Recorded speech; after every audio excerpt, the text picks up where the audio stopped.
प्रणाम। लड्डू गोपाल अवधी भाषा पे एक नाच गीत गाओ जाते। आपको अच्छा लगे तो लाइक करना, कमेंट करना, शेयर।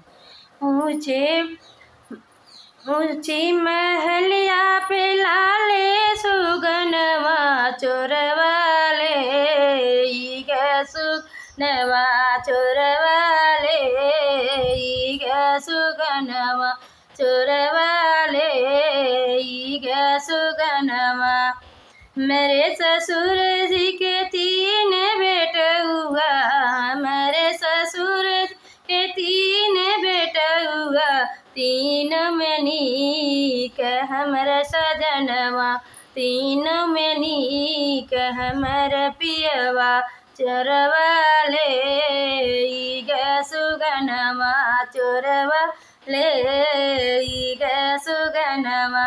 हमारे ससुर जी के 3 पतोहिया, हमारे ससुर जी के 3 पतोहिया, 3 में निक हमारा चेहरवा, 3 में निक हमारा चेहरवा चोरवाले सुगनवा चोरवाले सुगनवा।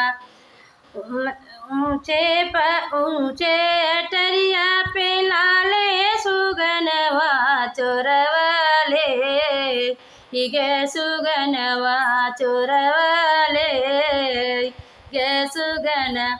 हमारे ससुर जी के 3 नतियवा, हमारे ससुर जी के 3 नतियवा, 3 में निक हमारा ललनवा, 3 में निक हमारा ललनवा चोरवाले सुगनवा चोरवाले सुगनवा। ऊंचे हवेलिया ऊंचे अटरिया पे लाले सुगनवा चोरवाले सुगनवा चोरवाले सुगन। हेलो दोस्तों, प्रणाम। अच्छा लगे आपको लाइक करना, कमेंट करना, शेयर करना चाहिए।